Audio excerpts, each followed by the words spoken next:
Welcome back. We have with us in studio this morning Mr. Hanif E.A. Benjamin, who is a clinical therapist and traumatologist at the Center for Human Development Limited. Good morning, Mr. Benjamin. Thanks for being with us here in studio this morning. A blessed good morning to you and all the viewers and listeners throughout the world. Thank you. So there have been numerous reports of violence in schools most recently. 4 separate cases reported during the first week of school last week. First of all, would you say that violence in schools at this level is a new occurrence, or is it that the lens of social media have magnified the situation and is bringing it more into the public domain? Well, Leon, to be quite honest with you, school violence has been with us for quite some time. As a matter of fact, show me someone who have not been part of school violence in any way, either as a bystander or involved from time immemorial. And so I see no phenomenon here. I see a continuation of what was, what is, and what will continue. And so the answer to that is no, this is not something new. I am quite perplexed as to why we are so worried in terms of what is going on, as opposed to we should have been taking an approach to deal with this for some time, right? You would remember in the last couple of years, there was some serious fights as well. And so to me, the country keeps reverberating around these newness, if, we have to start over. And to be quite honest with you, I think it is a waste of time. I think we have enough anecdotal research and everything else to tell us that our children are indeed suffering and we need to take a different approach. Now, what is new, however, is the introduction of COVID-19 and children having to stay home for 2 years. And what that did to them, what that did to their mental well-being, their psychological well-being, their social well-being, and social meaning what happened online as opposed to what happening in real life, and whether what was happening online is now a direct result of what is happening in real life. Yes, I understand. So tell me, since you've jumped right into it, tell me some of the psychological effects of the pandemic on our children and young people in general. Well, what I have seen based on my practice and the many people that I would have worked and studied with over the last years, we're dealing with immediate effect, medium-term effect, and long-term effect. And let me start by saying this, Leanne, I am extremely worried, as I have always been saying in the pandemic and now at the tail end of this pandemic. I'm extremely worried about what that student would look like when they return to school. I said that 2 years ago and continued. I am worried what a student would look like or a young person would look like 2 years from now. And the reason why I'm worried is because of the serious psychological, mental, sociological, socioeconomic pressures that children would have been faced over the last 2 years. A lot of time we adults don't consider that the child is also part of the ecological system. As a matter of fact, the most important part, and they would have been suffering. And so I would have seen severe cases of depression, anxiety, worry, panic, fear. I also saw students who never interacted with the mental health system is now being diagnosed and also being on medication. That's a big quantum leap from no mental health challenges to now have to be on psychopharmacological intervention, which is medication. And so it tells us that our children would have suffered immensely. And the reason for that is there are children who could not manage and still cannot manage the online world. There are children who in the online world did not have the resource to help them or the resources to help them to maneuver. And so a lot of children went through a lot of pain. But let me add this as well. The school was and remained a safe haven for a lot of children. And so we cannot not think about children who had to be in the lion's den, for want of a better terminology, where they would have been sexually abused, physically abused, emotionally abused for 2 years. And they really could not say anything or really talk to anybody about it. And so those are some of the immediate effects that I'm seeing. I pause for your intervention and I could go on to the long-term effects. Yes, I totally understand this. I mean, I from an adult's point of view, we know what we went through during the last 2 years and how it affected us, far less for the younger ones in our society. But Mr. Benjamin, how do we begin to treat with these issues? Is there a plan? Is there something that can be put forward to or proposed to the Ministry of Education to help with the issues that we are facing currently, or the effects? So, you're quite right, and I've been saying them for quite some time. But if you allow me 30 seconds to just delineate for you what the long-term impact can be, because right now we are experiencing the medium-term impact. But I want you to understand the impact of what 2 years, 3 years from now will be for that student, for that young person. Because we have to understand that the way they socialized over the last 2 years is very different to what we're asking them to do now. What is going to happen if these children do not receive psychological intervention right now is a continued diagnosis crisis where children who were never diagnosed before will now be diagnosed again. Or going into a realm of being diagnosed. And so we have to understand the long-term implication, the long-term social implication, the long-term behavioral implication. And so we're not paying attention to that. And we're always rushing in to treat with the now as well, but not understanding what caused and what the impact later on will be.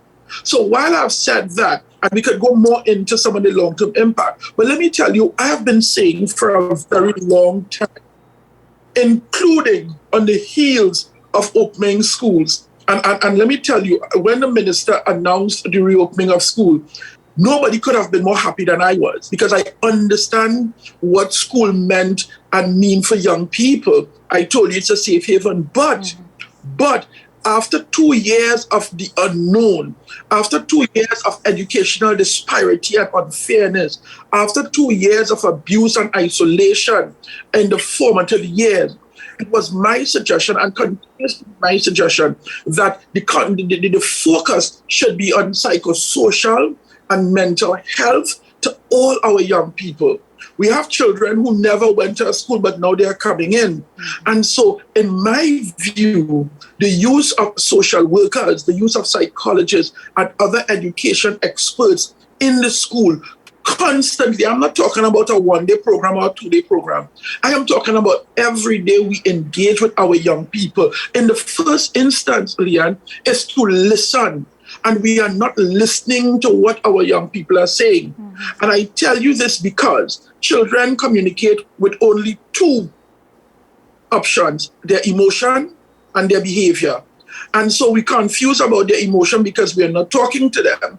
But when they show us or communicate with us because of their behavior, we take a punitive approach. Send in the police, send them boot camp, send them this, do them that. Put police, label them at 15 trouble school and all these things which we should not do.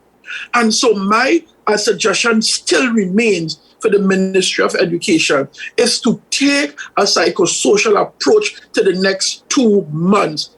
We have to reculture our children in the school system. We have to re-engage their social cues. We have to listen, we have to do a psychosocial assessment on all our students.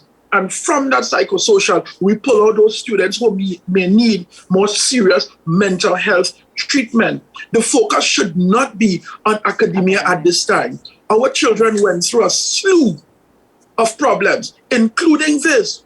You had children who are now sitting in one class who never attended online school, who went to online school and had no resources, who wanted to go to online school and had no internet, who was home with a parent or a guardian who couldn't read or write properly to help them. So you're talking about all different levels of student who parent paid for them to go to lessons and extra help. So now all these students are combined into one classroom. So you have different learning is happening at the same time.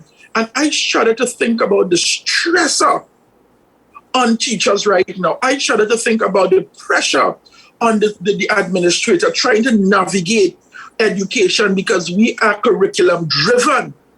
Yes. And we are curriculum driven to the detriment of our vulnerable students. And Well, I'm saying for that the next leads 2 me. months, that should be our focus. Yes, I understand that. And that leads me to my next question. The onus, what is the onus on the teachers and the principals in schools to deal with this issue? Or do you believe that it should be dealt with, well, from what you're saying, definitely at a higher level? The teachers, what about the impact of all of this on the teachers, and how could they be prepared to deal with the effects of these issues in the classroom? Well, you see, the preparation should have been happening, and that is my concern. My concern is in this country, we always wait for an event, and it bothers me that we have so many brilliant people, but yet we're never seeing ahead.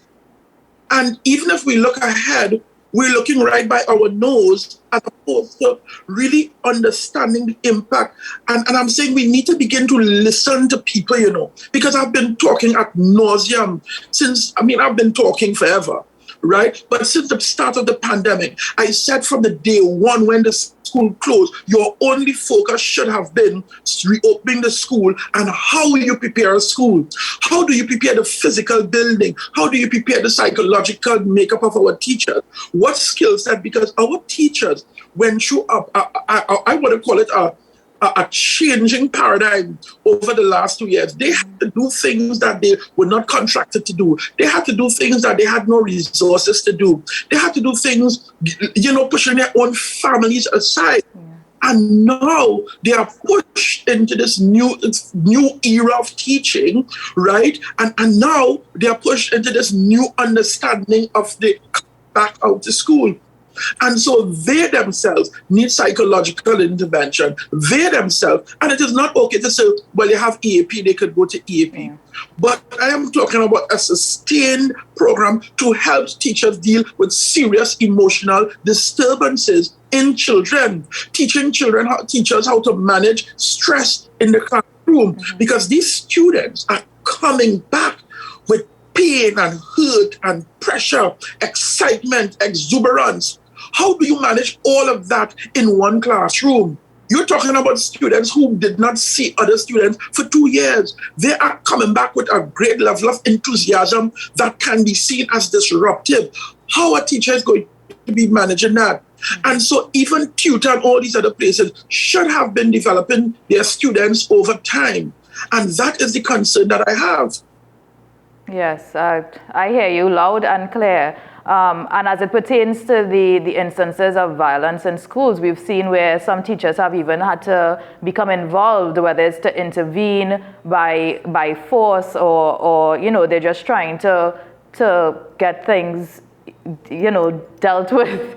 What does a teacher do in that instance, or what should be their course of action? Can you advise? So I know them, and I'm not going to, because I'm not the expert and arbiter of all knowledge, right. And I will defer to the rules of engagement in relation to school fights, because everybody should protect themselves in the first instance and protect the children around them.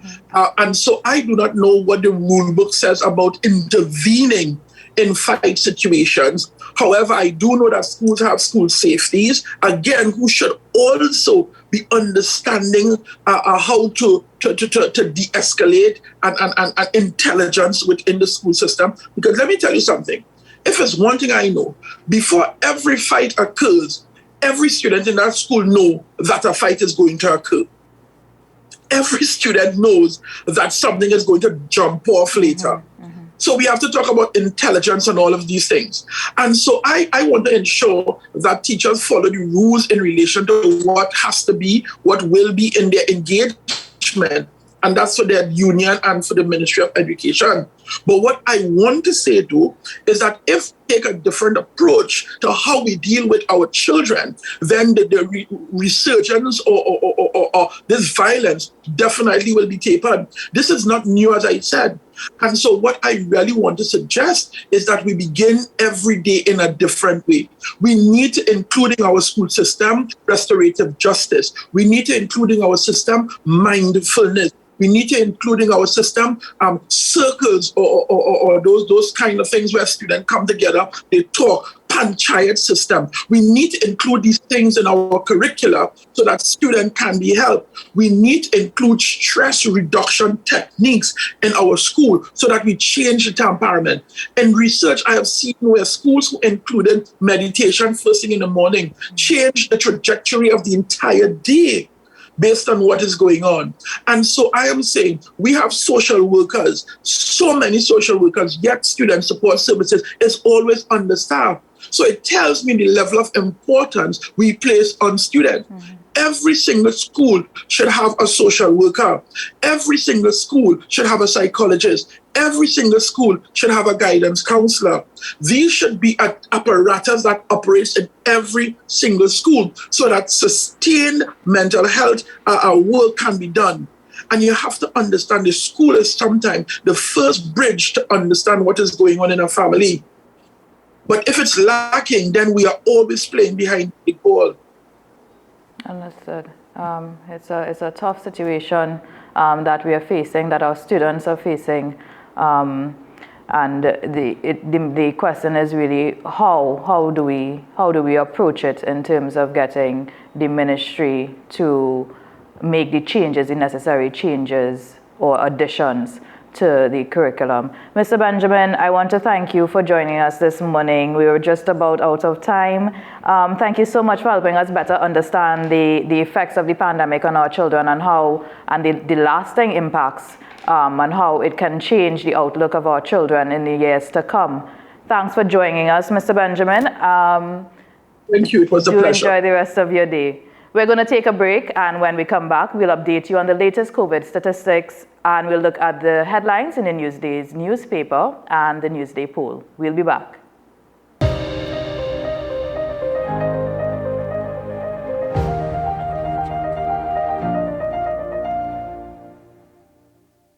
Gift giving during a lockdown can still be hassle-free with a gift from FanZone with delivery options available nationwide. Visit and browse our Facebook and Instagram pages for all your official licensed merchandise and apparel and have it delivered to your door. Find us on Facebook and Instagram. FanZone, we've got you covered. The best for your baby is at thebesttoys.com. From the best strollers, car seats, baby carriers, high chairs, booster seats, rockers, jumpers and bouncers, walkers, baby blankets, feeding accessories, bathtubs. Visit us in-store at Forces Flagship McLean. Shop online now at thebesttoys.com. Order via call or WhatsApp at 332-BABY. And remember, we have the best toys at the best prices. Saturday, May 28th, the day we come together again as family. Master talent, great food, awesome vibe. Come have a good time. Family, a tribute to Lord Nelson. It's tradition on the island. Nowhere else that I know is like North Coast Jazz, born here, played here. Join me, Sule A. Joseph, as I delve into the day-to-day psychological issues plaguing our society. We will discuss behaviors that encompass the biological influences, social pressures, and environmental factors that affect how you think, act, and feel. Site, Thursdays at 11:30 a.m., only on WESN, Content Capital.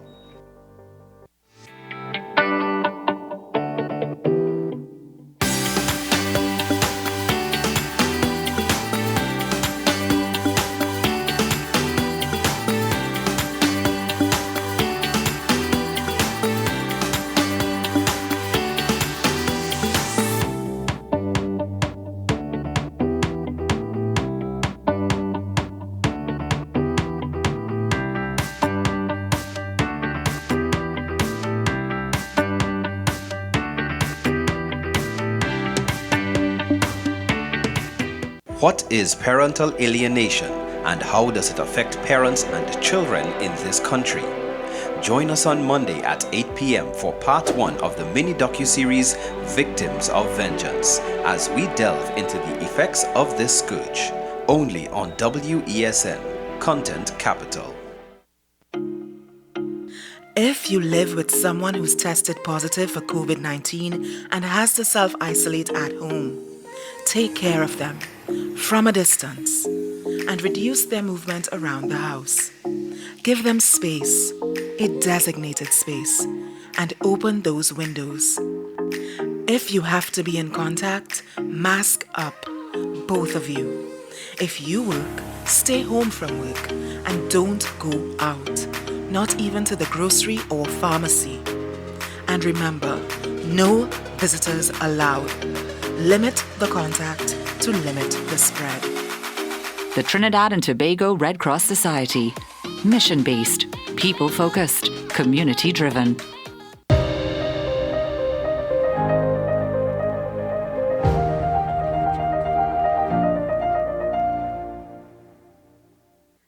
Okay. Welcome back. We have with us in studio Mr. Darren Lehim, third Vice President of the Trinidad and Tobago Unified Teachers Association. Good morning, Mr. Lehim. Good morning to you, Thanks Ms. for Leah. being with us here this morning. Thank you for having me. Alrighty. Tell us, a number of schools remained closed this week, both here and in Tobago. Can you tell us how many schools remained unopened last week? And what were the reasons cited for the non-opening of these particular schools? Okay, so as of today, we really don't have the numbers as to the quantity of schools that remained closed. Hopefully, we should get those figures sometime this week.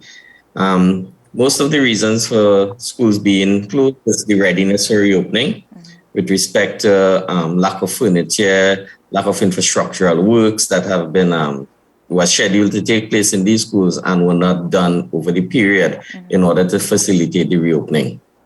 Right. Well, we understand, we know that the non-opening of some schools is not unique to this period or as a result necessarily because of COVID, the COVID lockdown. But we do know that maintenance work could not continue as regularly as it would have in the last 2 years because of our lockdowns. Do you think, therefore, that there was sufficient planning done on the Ministry of Education's part in the reopening of schools for this term? Okay, so let's look back. The opening of the construction sector and so on would have taken place probably a year or so when the restrictions were lifted with respect to allowing contractors to go in and do work on buildings and so on.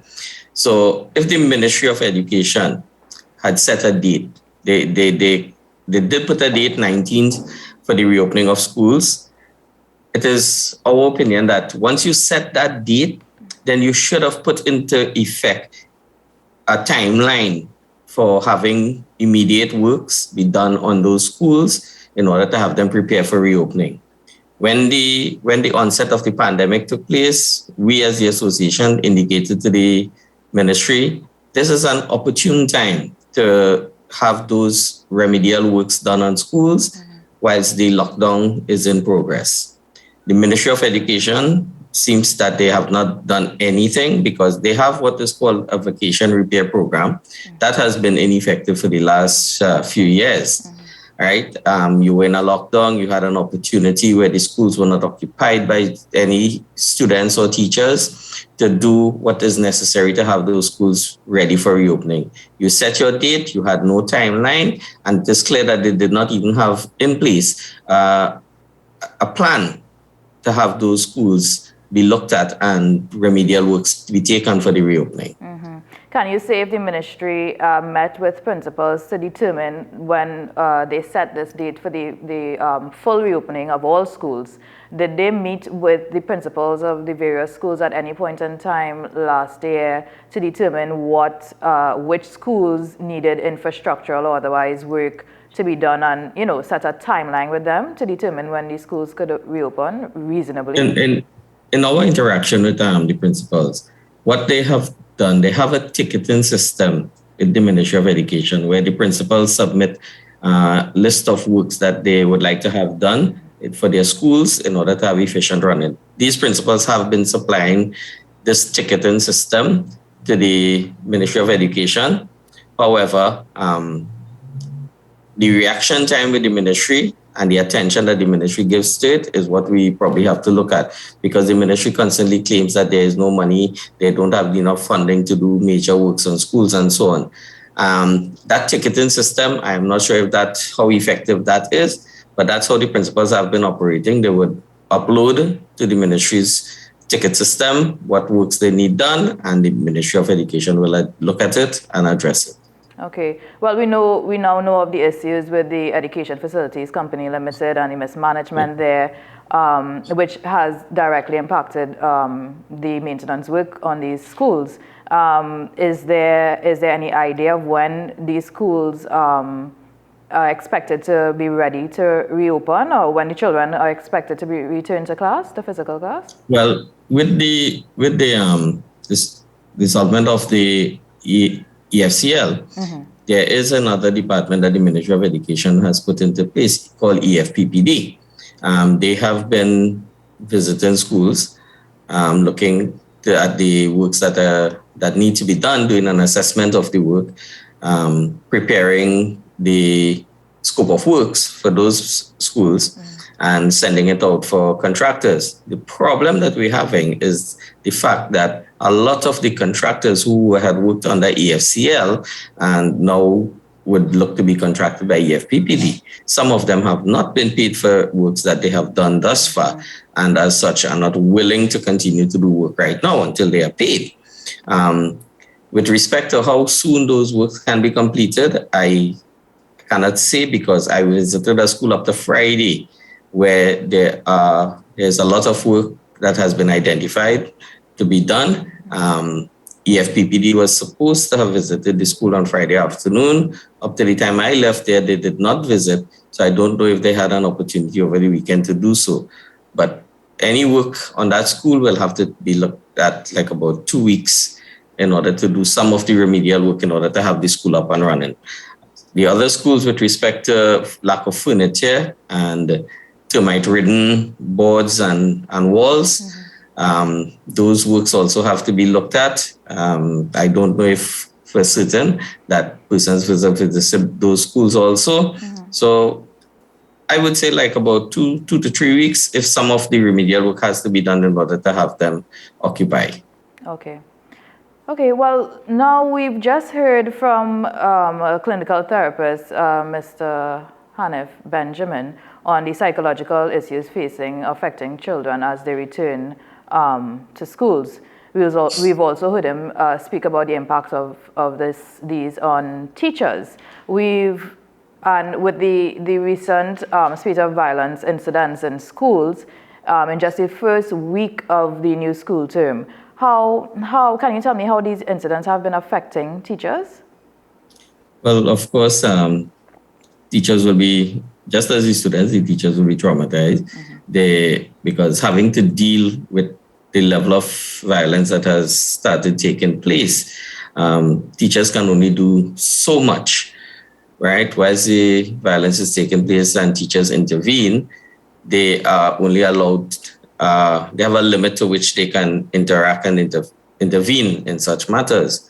So their hands would be tied when it comes to dealing with these issues. There needs to be further intervention. The Ministry of Education needs to put some measures in place in order to deal with this rise in school violence as it is escalating currently in the schools around Trinidad and Tobago. Well, there have been some cases where teachers seem to have become involved, whether by force or to defend themselves.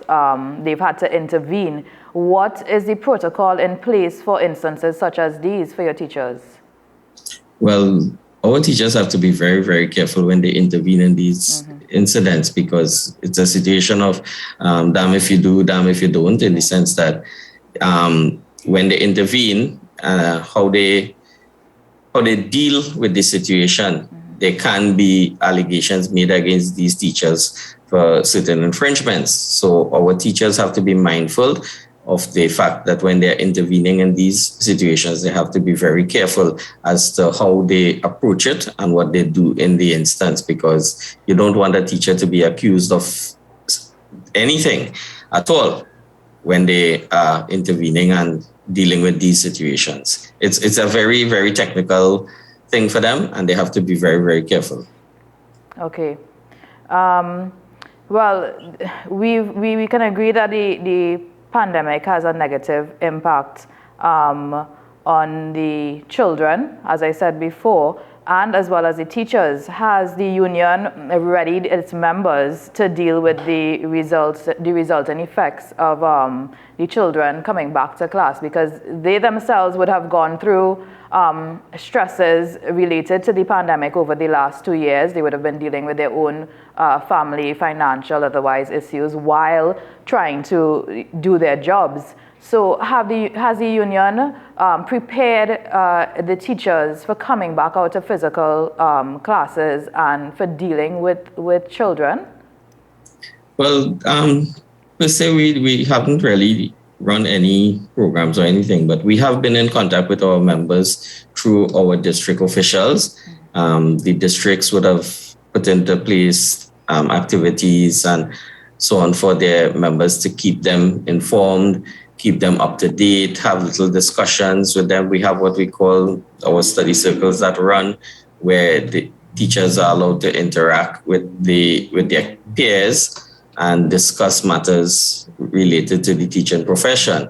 Our association would have embarked on something that a partnership with the CADV, which is the Coalition Against Domestic Violence, because during the pandemic, we would have seen a rise in domestic violence cases with respect to our members. And we did do some training. We did have 12 peer counselors trained in the area of dealing with issues like this. And we also set up a hotline where we have a dedicated line for our members to call in if they're having any issues and preparing them to deal with those matters, because we felt that the domestic violence issues was on a rise and a lot of our teachers would have been affected. So we saw the need for that at that time. Of course.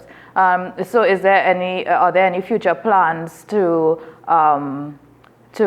help the teachers deal with what we are seeing, the effects we are seeing with the children who are coming back into class with, all the psychological issues that they've that are as a result of the pandemic? Do you all have any plans for trainings or workshops to assist your teachers in dealing with this, at least in the short term, for the rest of the school term?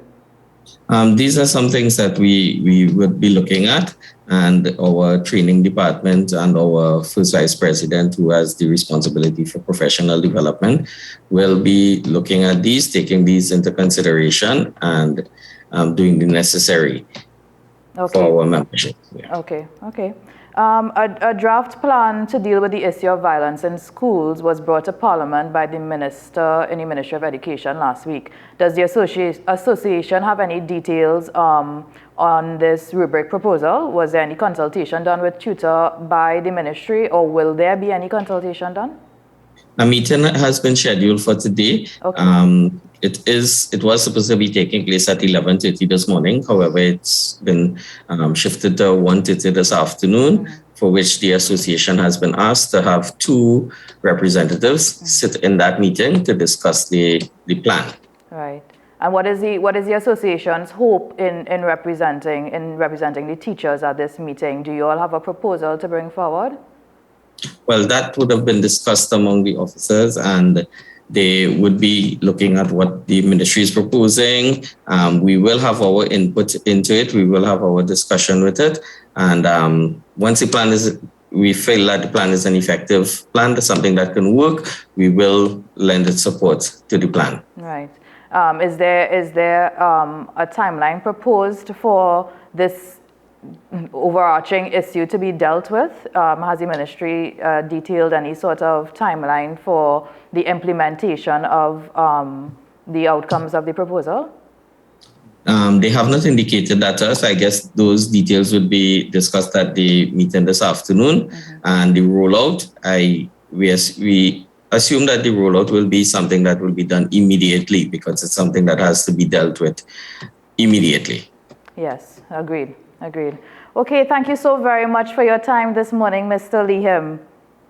Thank you very much for having me. And just to let you know that also there is the availability of the EAP program for teachers, who they can reach out to those that counseling group that is available through the Ministry of Education if need be.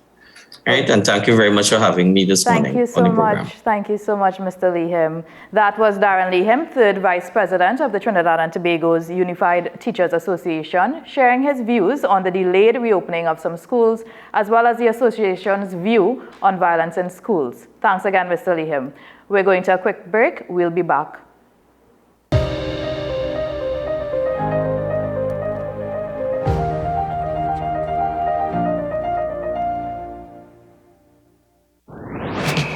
We have been apart for a long time. Now let's get together once again. Let's welcome you back. Family. North Coast Jazz 2022, May 27th to 29th. Born here, played here.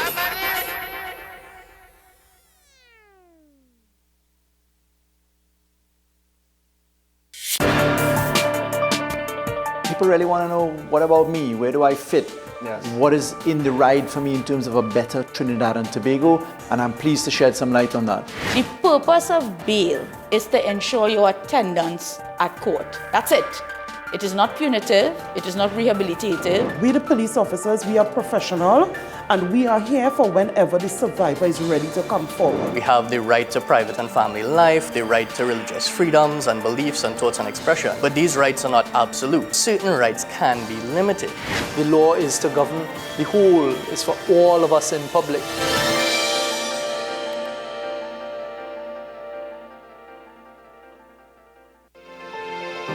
Burning questions, urgent topics. Welcome back to One on One, the show where we tackle the most current and pertinent subjects that are affecting all citizens, where we ask the hard questions and have in-depth conversations. What separates One on One from other talk shows is that the conversation stems from a younger perspective on topics that affect the fabric of our society.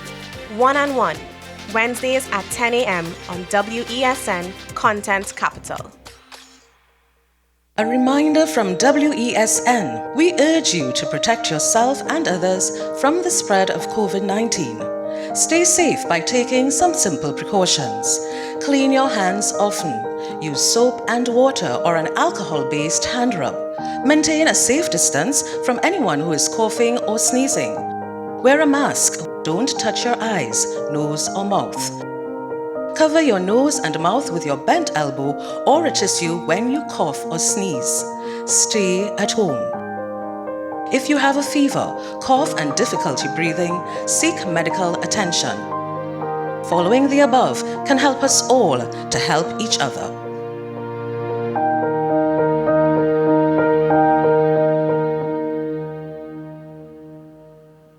What is parental alienation, and how does it affect parents and children in this country? Join us on Monday at 8 p.m. for part 1 of the mini docuseries Victims of Vengeance, as we delve into the effects of this scourge, only on WESN Content Capital.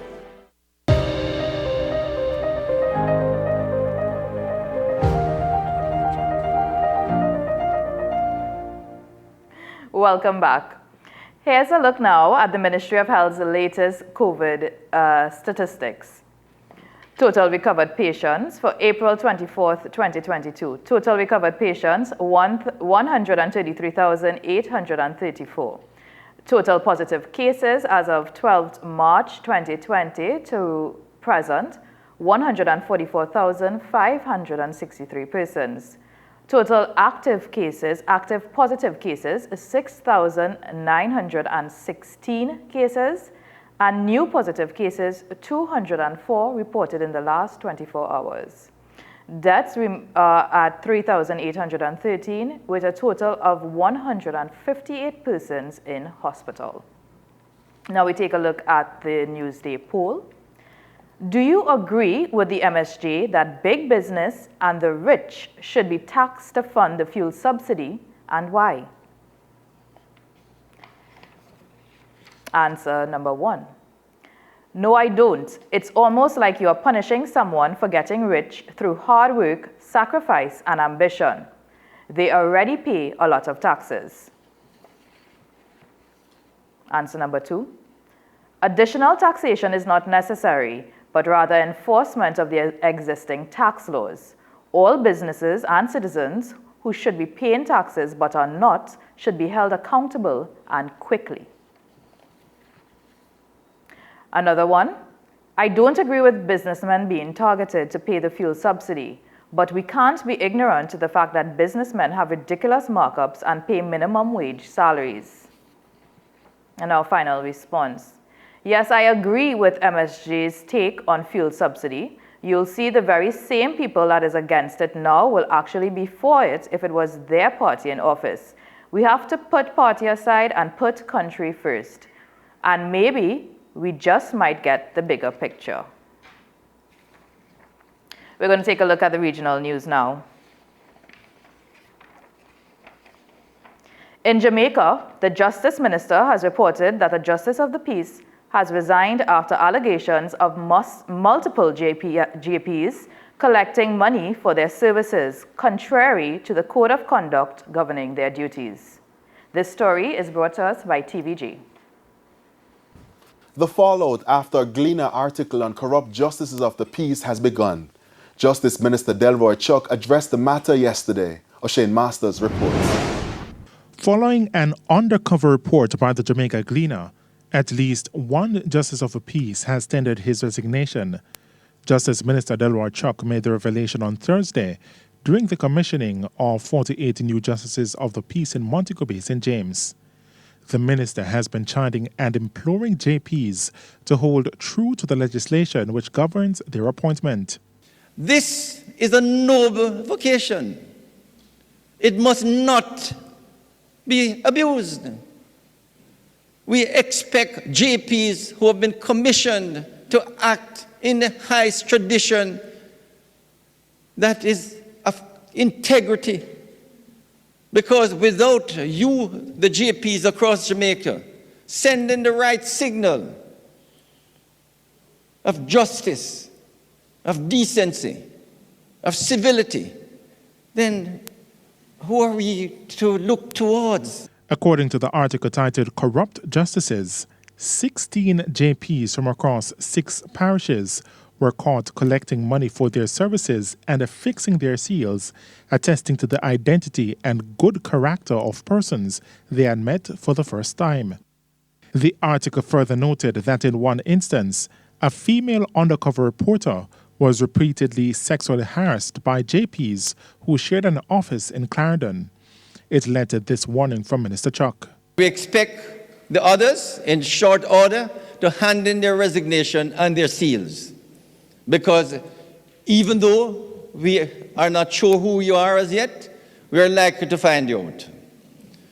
So whether you're in Clarendon, St. Catherine, or Kingston and St. Andrew, if you know that you're acting inappropriately and have been found out and have been exposed in the Gleaner newspaper, Sunday's Gleaner newspaper, please report to your custos, hand in your seal and your resignation. In the meantime, Director of Public Prosecutions, DPP, Paula Llewellyn, says another practice which has surfaced is that of justices of the peace signing statements by witnesses who want to recant statements given to the police.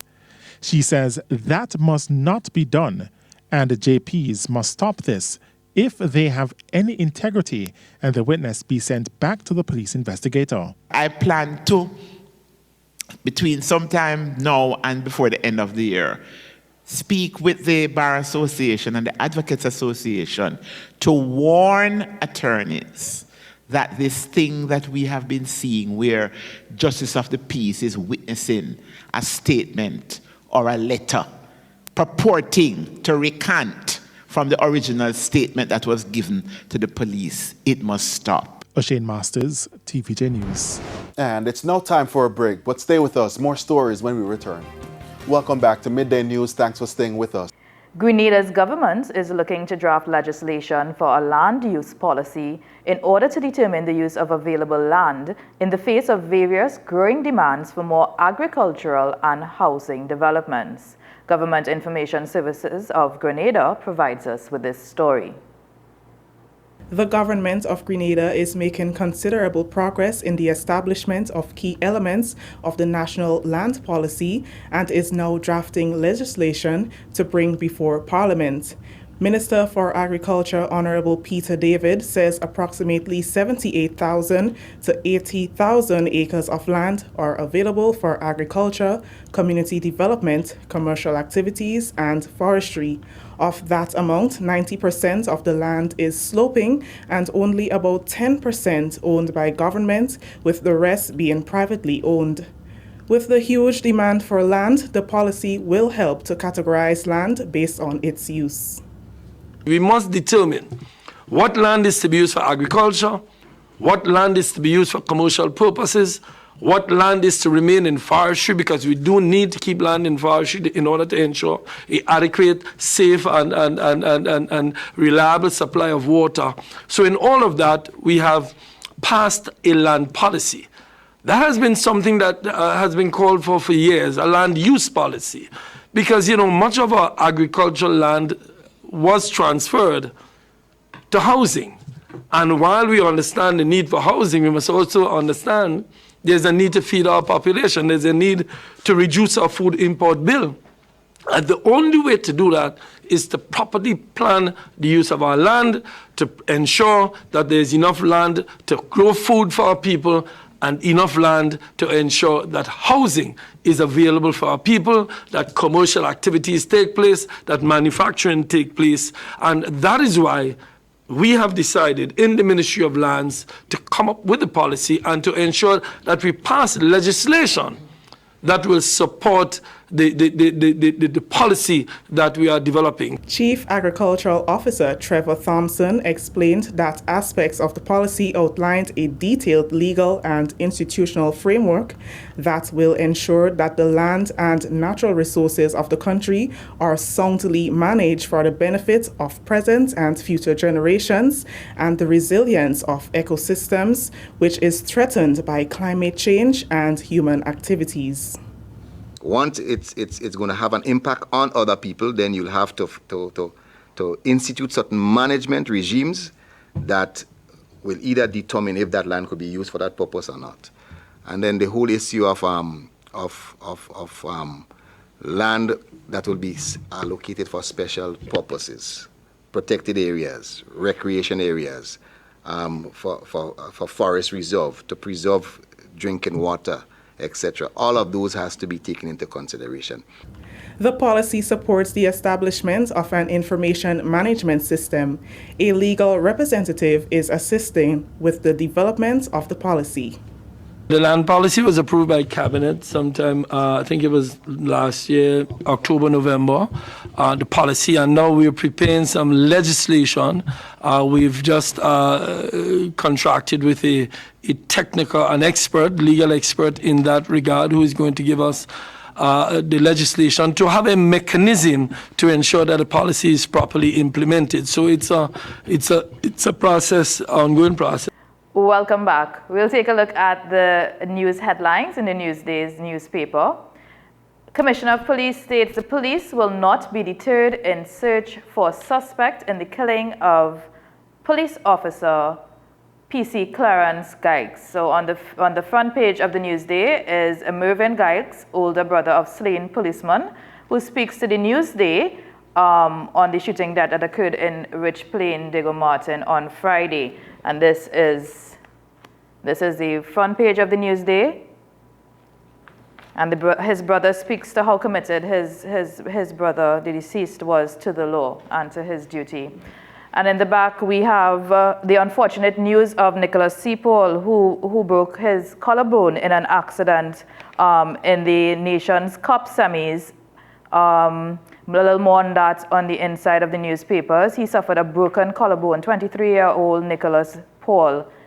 Such unfortunate news. And also Darren Sinanan, winner of the 1800cc non-supercharged category of the Trinidad and Tobago Jet Ski Association event off the San Fernando Yacht Club in San Fernando yesterday. This is what the back page of the Newsday newspaper looks like.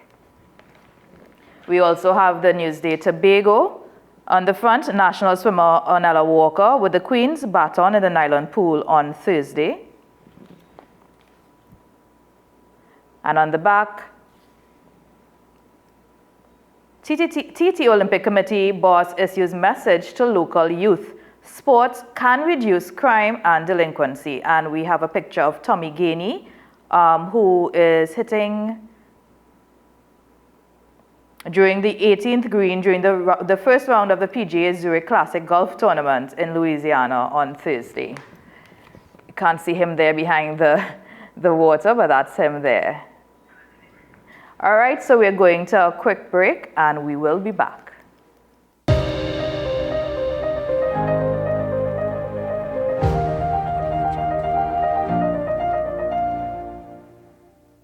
Pretend we're in darkness and you love me.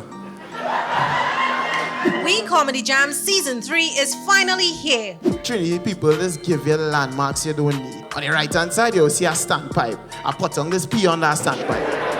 So me COVID is a red girl, yes? I have no money. Tune in to WESN every Monday from 8 p.m. to hear your favorite comedians bring you the laughs. So from above the waist, Indian, but below the waist, still Indian. So. That's not all. Catch us for a repeat every Thursday. Where's a little bit of wrinkle when you're steamy, right? You know what I mean? We Comedy Jam, only on WESN, your content capital. Every word, every line, every paragraph depicts a real moment in someone's life. A father, a sister, a mother, a brother. We at Newsday are dedicated to you, the people, and through independent, unwavering journalism, strive to always bring your stories to life. Because your stories are more than just words. Newsday, independent and credible. Is it politics? What is it? Is it that nobody cares about sports? The kind of support that sport used to get in the past is no longer here. The thing is, taking a knee doesn't mean that that's the only thing you're doing on it. Right. Taking a knee along with other stuff. Samantha, what are you looking forward to when you return home to Trinidad and Tobago after winning the title? Thank you very much for speaking it into existence. Is it no pressure on Nicholas Ball? It makes me more motivated to work hard and to go out there and rep the white and black. Why are we sending a team to the Winter Olympics? There are a number of Trinbagonians who are in the diaspora and have grown up in winter sport. It's an opportunity that the Trinidad and Tobago Olympic Committee will not close the door on. I also believe in the players that we have. Once you can motivate the players, you can get the best out of them. What is parental alienation and how does it affect parents and children in this country? Join us on Monday at 8 p.m. for part 1 of the mini docuseries Victims of Vengeance as we delve into the effects of this scourge. Only on WESN, Content Capital. Join me, Sule A. Joseph, as I delve into the day-to-day psychological issues plaguing our society. We will discuss behaviors that encompass the biological influences, social pressures, and environmental factors that affect how you think, act, and feel. Site, Thursdays at 11:30 a.m. Only on WESN, Content Capital. Join the journey to the Northern Range. Come, sing the chorus. Family, a tribute to Lord Nelson. So we holding on, going from dusk to dawn. North Coast Jazz, born here, played here.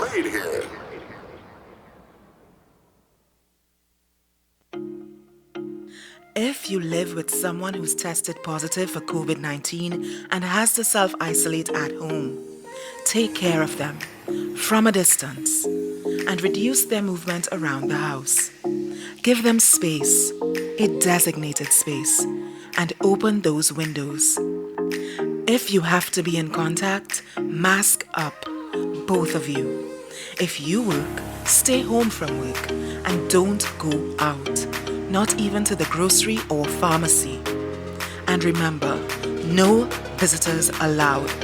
Limit the contact to limit the spread.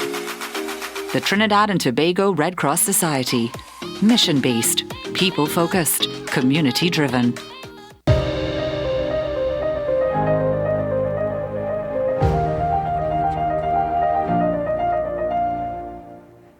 Welcome back to AM Prime here on the content capital, WESN. We're going into some more regional news now. Guyana's opposition leader, Aubrey Norton, publicly announced several issues he hopes to discuss when he eventually meets with the president, Irfaan Ali. These issues include allegations of political discrimination and abuse of power by the government. The meeting between the president and the opposition leader is expected to deal with several senior appointments that could not go ahead without an opposition leader. We have the details from News Source Guyana. On the heels of an announcement by President Irfaan Ali that he plans to meet with the opposition leader Aubrey Norton within weeks to discuss the reconstitution of several commissions as well as the appointment of a substantive police commissioner, the opposition leader, while welcoming the proposed meeting, today said the meeting should go beyond that and discuss other critical issues that remain unresolved. During a press conference, the opposition leader Aubrey Norton said he is willing to fulfill his constitutional responsibilities, where he's mandated to meet with the president. But it is also important that other issues are raised. Meeting with the president, should they occur, must extend beyond the appointment of commissioners and judges. Meetings must also discuss opposition concerns about good governance and the abuse of political power by the People's Progressive Party, including discrimination against opposition-led local councils, the uneven and incomplete distribution of flood and other relief, the unsatisfactory oversight of the national patrimony in the National Resource Fund. Mr. Norton said he is obligated to represent all Guyanese, and the concerns of the masses go beyond appointments of the commissions, noting that the appointment of top judicial officers is paramount. Further delays and excuses by the government in making judicial and other appointments can also be described for what they are: acts of bad faith and political machination. The president has not dispatched any formal invitation to the opposition leader for the two to meet as yet, but he has told other media houses that the invitation could be extended within the next 2 weeks. President Ali had refused to initiate any meeting with the former opposition leader Joe Harmon, demanding that Mr. Harmon first recognizes him publicly as the legitimate president. He has not made any such requests of the new opposition leader. According to Mr. Norton, it is his sincere hope that good sense will prevail.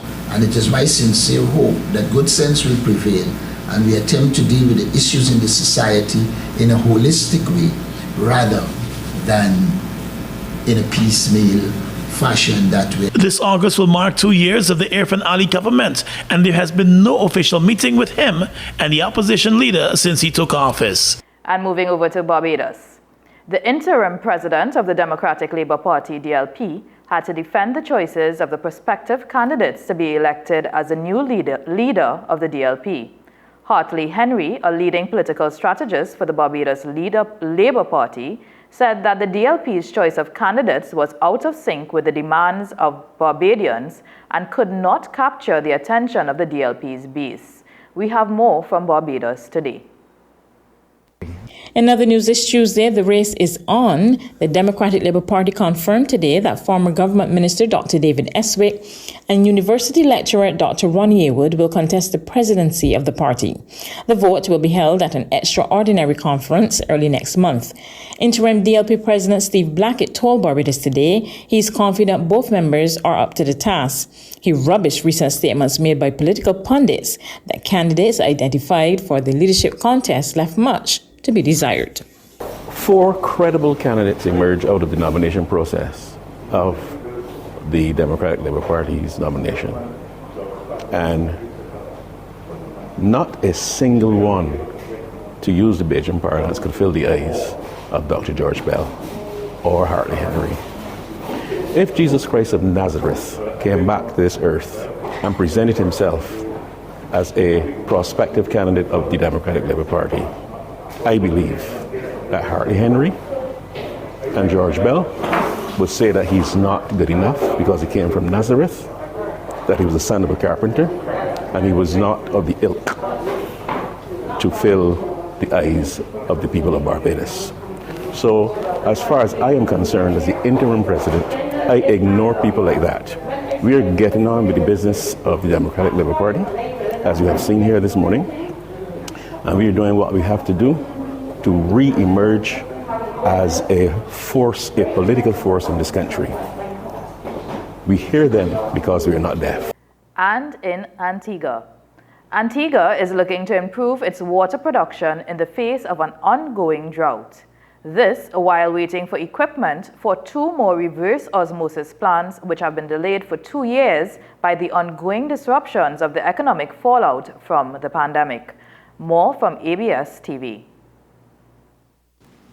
Well, the Antigua Public Utilities Authority, the APUA, has reaffirmed its expectation to begin producing more than 11 million gallons of potable water daily before this year ends. This comes as the authority improves one of its reverse osmosis plants and prepares to install 2 others. Our story this evening from Jamie J. Roche. In a media release Thursday, APUA says by July this year, its water production will get to 8 million daily gallons, which Cabinet says is the country's current daily demand. APUA says the ongoing drought is the country's worst, dating back to 1928. Adding surface water production ceased June last year, and the groundwater production has decreased by 75%. Meanwhile, Cabinet says shipping disruptions have delayed the arrival of reverse osmosis plants that it purchased as many as 2 years ago. In the meantime, APUA says repairs to the Crabs plant will increase that facility's water supply to 4 million gallons by the middle of next month. What the APUA water manager has promised is that they will be able to supply each and every household on a daily basis. He did say, however, that 24/7 would be a bit of a stretch, but certainly by the end of the summer, when we would have completed the installation of the plants at Fort James and at the further one in Bethesda, that they will be above capacity. And the only challenge that they will have remaining is the distribution system. APUA utilizes some 700 miles of pipe to deliver potable water across the country. The government says there is significant leakage throughout the network, and APUA will replace cracked pipes with more durable, high-density polyethylene pipes. Minister Nicholas says water manager Ian Lewis says they will also begin working on a planned sewage system for St. John's. To replace those pipes, this is going to mean that we're going to have to disrupt the roads. And because there is a parallel plan to put a new sewage system in St. John's, he opined that that will be the point in time as well that we should do the sewage system for St. John's. So there is going to be disruption to vehicular traffic, to pedestrian traffic, and perhaps maybe even to some extent commerce. But the plan at the end of it all is that we will have a better infrastructure. Jamie J. Roche, ABS News. We're heading to a break now, and we'll be back.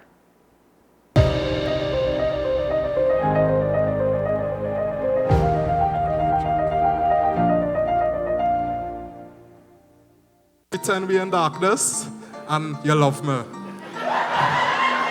We Comedy Jam Season 3 is finally here. Trinity people just give you the landmarks you don't need. On the right-hand side, you'll see a standpipe. I put on this pee on that standpipe. Tell me COVID is a red girl, yes? I have no money. Tune in to WESN every Monday from 8 p.m. to hear your favorite comedians bring you the laughs. So from above the waist, Indian, but below the waist, still Indian. So. That's not all. Catch us for a repeat every Thursday. Waste a little bit of wrinkle when you're steamy, right? You know what I mean? We Comedy Jam only on WESN, your content capital. Is it politics? What is it? Is it that nobody cares about sports? The kind of support that sport used to get in the past is no longer here. The thing is, taking a knee doesn't mean that that's the only thing you're doing on it. Right. Taking a knee along with other stuff. Samantha, what are you looking forward to when you return home to Trinidad and Tobago after winning the title? Thank you very much for speaking it into existence. Is there no pressure on Nicholas Ball? It makes me more motivated to work hard and to go out there and rep the red, white and black. Why are we sending a team to the Winter Olympics? There are a number of Trinbagonians who are in the diaspora and have grown up in winter sport. It's an opportunity that the Trinidad and Tobago Olympic Committee will not close the door on. I also believe in the players that we have. Once you can motivate the players, you can get the best out of them. What is parental alienation and how does it affect parents and children in this country? Join us on Monday at 8 p.m. for part 1 of the mini docuseries Victims of Vengeance as we delve into the effects of this scourge. Only on WESN, Content Capital.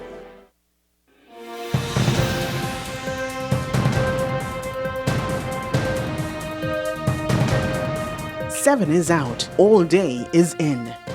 WESN News on the hour.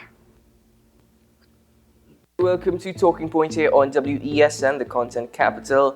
I am Keaton Shaw. My name is Sean Michael Small. We will advance the discussion on important issues objectively, critically, and hopefully constructively.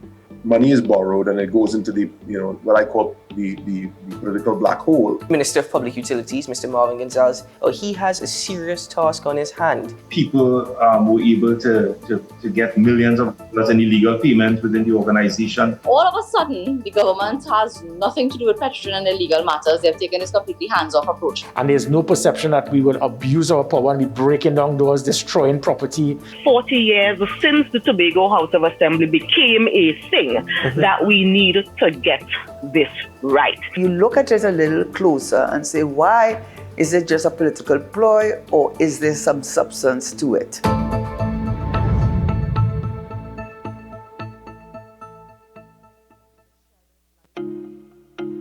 If you live with someone who's tested positive for COVID-19 and has to self-isolate at home, take care of them from a distance and reduce their movement around the house. Give them space, a designated space, and open those windows. If you have to be in contact, mask up, both of you. If you work, stay home from work and don't go out, not even to the grocery or pharmacy. And remember, no visitors allowed. Limit the contact to limit the spread. The Trinidad and Tobago Red Cross Society. Mission-based, people-focused, community-driven.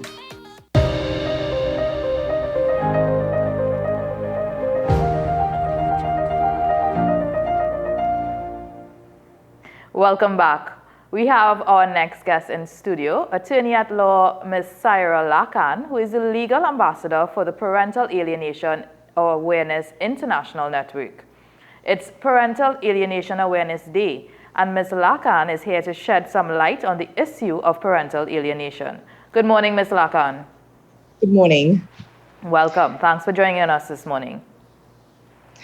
Thank you for having me. Tell us, for those at home who may not know the term, what is parental alienation? Well, there isn't a specific definition for parental alienation, but I can define it as it occurs when a child aligns with one parent and rejects their other parent for reasons that are non-legitimate or not legitimate. And this is different from estrangement, when a child's resistance to have a relationship with a parent is due to justifiable reasons. And parental alienation is a form of psychological abuse, and it is recognized as one locally in our courts. But if I have to define it simply for the layman out there, I would say that it's when you turn a child against another parent over time, so much so that in many instances that child does not want to interact or even see that parent. Okay. How prevalent is parental alienation in Trinidad and Tobago? Well, we don't have statistics with respect to parental alienation locally, but we do have some in the U.S., and it is quite prevalent in the U.S. If I may have a moment, I would be able to tell you. I believe it's a couple million people in the U.S. were documented as being victims of parental alienation. So much so that it is actually more I would say there are more victims of parental alienation in the US than in terms of autism, based on the statistics that I've read with respect to parental alienation. Okay. And would you say that it affects one parent more than the other? Does it affect fathers more than mothers? Is there any indication of such? So locally, I found that, at least in practicing law, fathers are really more the victims of parental alienation. And I've also formed that view because in many instances, our courts tend to award access to fathers and mothers.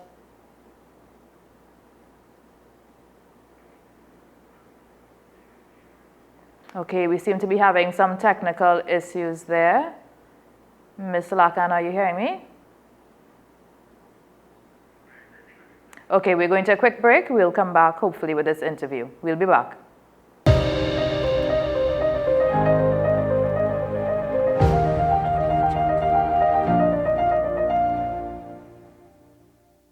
Gift giving during a lockdown can still be hassle-free with a gift from FanZone with delivery options available nationwide. Visit and browse our Facebook and Instagram pages for all your official licensed merchandise and apparel and have it delivered to your door. Find us on Facebook and Instagram. FanZone, we've got you covered. The best for your baby is at thebesttoys.com. From the best strollers, car seats, baby carriers, high chairs, booster seats, rockers, jumpers and bouncers, walkers, baby blankets, feeding accessories, bathtubs. Visit us in-store at Forces Flagship McLean. Shop online now at thebesttoys.com. Order via call or WhatsApp at 332-BABY. And remember, we have the best toys at the best prices. Saturday, May 28th, the day we come together again as family. Master talent, great food, awesome vibe. Come have a good time. Family, a tribute to both us. It's tradition on the island. Nowhere else that I know is like North Coast Jazz, born here, played here.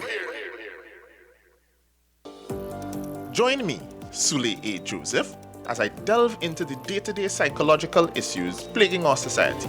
We will discuss behaviors that encompass the biological influences, social pressures, and environmental factors that affect how you think, act, and feel.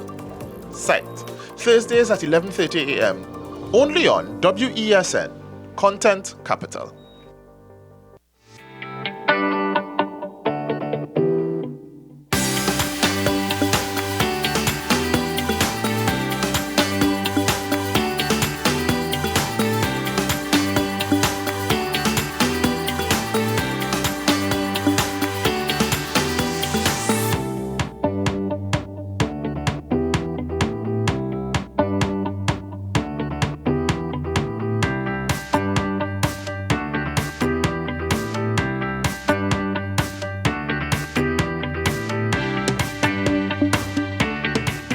What is parental alienation and how does it affect parents and children in this country?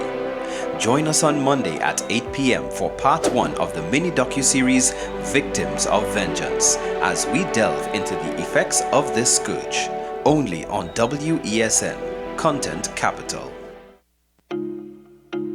If you live with someone who's tested positive for COVID-19 and has to self-isolate at home, take care of them from a distance and reduce their movement around the house. Give them space, a designated space, and open those windows. If you have to be in contact, mask up, both of you. If you work, stay home from work and don't go out, not even to the grocery or pharmacy. And remember, no visitors allowed. Limit the contact to limit the spread. The Trinidad and Tobago Red Cross Society. Mission-based, people-focused, community-driven. A reminder from WESN. We urge you to protect yourself and others from the spread of COVID-19. Stay safe by taking some simple precautions. Clean your hands often. Use soap and water or an alcohol-based hand rub. Maintain a safe distance from anyone who is coughing or sneezing. Wear a mask. Don't touch your eyes, nose, or mouth. Cover your nose and mouth with your bent elbow or a tissue when you cough or sneeze. Stay at home. If you have a fever, cough, and difficulty breathing, seek medical attention. Following the above can help us all to help each other.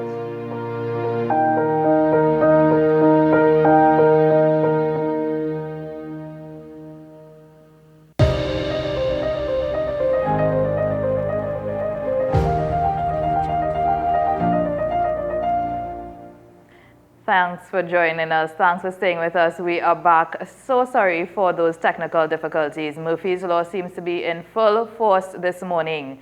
Ms. Lakan, are you there with us? Yes, I am. Can you hear me? Yes, I am. I can hear you. Okay, so we're jumping straight back into the interview. We were speaking about parental alienation and which parent is affected more, or if any parent is affected more. Can you tell us? Well, generally, both parents, I would say in terms of genders, both males and females are affected. But locally, I was indicating that in my experience, I found that fathers complained more about parental alienation. And I think our system in a way is set up which allows it to some extent, because I believe the go-to position when it comes to access to children should be that each parent should have equal access where it can be facilitated. However, locally, many times, fathers would have alternate weekends as the regular order for access. So if you have, for example, one parent basically alienating the children against the other parent, it is easy to do when that parent is the primary caregiver of the children in cases. So yes, I would say generally, in that, and this is just my view, but both parents and both genders are affected. I've also had female clients come to me, or mothers saying that they're alienated from their children by the father, as the case may be. Okay, and from what you're saying, what I understand, parental alienation is an intentional act on the part of a parent, on the part of one parent, right? Yes, and it's considered that it is considered, as I said, a form of abuse. So it is making a child believe that a parent abandoned him or her and does not love them, or that parent is dangerous or bad. And it also alienates the children's developmental needs. Right. And they often feel neglected by the alienating parent. And in severe cases, children will need protection from an abusive parent who's alienating them from the other parent. It's also a form of intimate partner violence. So parental alienation behaviors are direct and indirect attacks made by an alienating parent towards a alienated parent. And it's a form of harming them and controlling them. And generally in these cases, children are used as weapons in these attacks, and they become collateral damage in the process. And many domestic violence researchers label these same behaviors as a form of coercive control. Yeah, I could imagine that the psychological effects on a child are great and lasting. Are there any laws that in Trinidad and Tobago that deal with this issue? Unfortunately, not as yet. Our courts has a general discretion when dealing with parental alienation before it, if a complaint is made. Usually, to support such a complaint, a psychologist would be appointed by the court to interview the parents and the child. And then, based on the reports made by the court-appointed expert or a psychologist, then the appropriate orders would be made. And generally, one of the first orders or the go-to orders that would be made would be some form of counseling for the child and the parent who does not have contact with the child, or the alienated parent, so that they can repair their relationship. Another form of orders in which the court may make is having a custody reversal, and that may be in more serious cases. And sometimes if you're dealing with older children who has been alienated for a number of years, let's say that child has not spoken to mommy or daddy for a lengthy period of time, and that child is now old and has hardened, older, I should say, but still a minor. So let's say it's there's a 15-year-old child. Some instances, the court may not make any orders at all. It may be a little bit, I wouldn't say too late, but it will be very hard to do a custody reversal in a case where you have a teenager who may very well stand up and say, look, I don't want to see my father or my mother, and you can't force me. What I have found, though, is that, at least from research, many children who are affected by parental alienation sometimes act out because, as I said, it's a form of abuse. And the parents who are also alienated, they also are quite affected psychologically. And the outcome of abused children who are alienated, they tend to have anxiety, they tend to have PTSD, stress, adjustment disorders, and other psychological problems, and externalizing behaviors such as substance abuse, and they may even feel suicidal. And similarly with the parents who's alienated and who does not have that contact with the child, sometimes they're unable to get closure. They have unresolved grief with the loss of their child or children, and they suffer from being the target of being abused, right? And sometimes they have high levels of depression, anxiety, PTSD syndrome, and many become suicidal as well. And this is from research from Herman et al. 19. So it's recent research. I could imagine parental alienation affects not just the child, but the families involved, the parents and the family involved. Ms. Lakan, I'm so sorry we're running out of time. Is there anything that you would like to tell us about your Parental Alienation Awareness Day today and the planned activities surrounding it? So the planned activities for PAIN, I believe they are doing a series which should be publicized soon via YouTube, the internet, its websites, and in some of the nation's channels with respect to alienated parents and what they have endured, and also alienated children. And they will also have interviews from attorneys, from psychologists, and many other persons. And if you are an alienated parent and you do feel like you have no contact with your child, or your contact with your child is being eroded, I would say seek legal assistance as soon as possible. Thank you. Thank you, Ms. Lakan. We'll be airing a special feature tonight at 8 p.m. on parental alienation. So be sure to look out for that right here on WESN, 8 p.m. tonight. Thanks for joining us today, Ms. Lakan, and speaking with us on this very important topic of parental alienation and the devastating effects on not only the child, but the families involved. I'm sorry, but that's all we have, all the time we have for today. We have to wrap things up this morning. Thanks for staying with us. And thank you as well to all our guests, Ms. Lakan, clinical therapist, Mr. Hanif Benjamin, and Cheetah's third vice president, Mr. Darren Lehim. Thank you to everyone. If you want to get in touch with us at AM Prime, email amprime@wesncc.com and check us out at WESNCC on all social media platforms. Coming up a little later is Talking Points, so be sure to stay tuned. I'm Leah Ann Jones with you for the week right here on the Content Capital WESN. See you tomorrow.